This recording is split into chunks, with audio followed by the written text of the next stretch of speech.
Hello, my name is Liz, and I'm going to be giving you a walkthrough of how I completed project number 2. I did it, I'm doing an Adobe Audition. I'm doing it with a roller coaster. So the first thing I did was record these voiceovers. We had to do about 20 takes, but then we finally got it right, and I put the first one right here around 3 seconds. The second one's all the way at the end. It goes almost all the way to the end at about 49 seconds.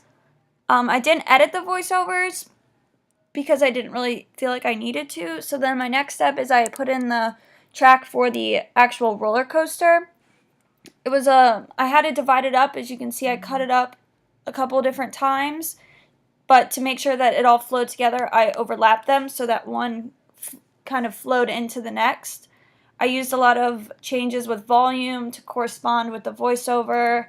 I faded out at the end so it didn't just abruptly stop. Again, here's another volume change to make sure that everything flowed correctly. I also put in an entrance medley, so this is my music. And I did this, it fades in at the beginning, you could hear it really strong at the beginning, and then I kept it in throughout the whole thing because realistically the music would be on in the background even if you couldn't hear it. But then as the ride started to slow down, the music starts to turn back up because things are quieting down, and then at the end you will hear the music to fade out, so it brings together the beginning and the end. Over here this is how you faded it out, and this is how I adjusted the volume. Then finally I have my fourth track is just for miscellaneous sounds that I put in. So again, I faded it in with just random amusement park background because as we all know, amusement parks are very loud. And again, I used the volume. It started up pretty high, but then as the voiceover started, I brought it down. I just kind of evened it out, and it really just fades out through all of the other noise with the roller coaster, the music. And then right about here, if you zoom in, you can see it a little better. But over here, I did a camera shutter sound effect for, when you're in the amusement park and all of a sudden the camera flashes. So it's really brief, it's fast, just like it is in real life. And then at the end, finally, I brought in this amusement park sound again because the roller coaster's quieting down, the voiceover's done, the music picks back up, and then so does that background noise. Similarly to the roller coaster and the music, it fades out to make sure that there's a clean ending.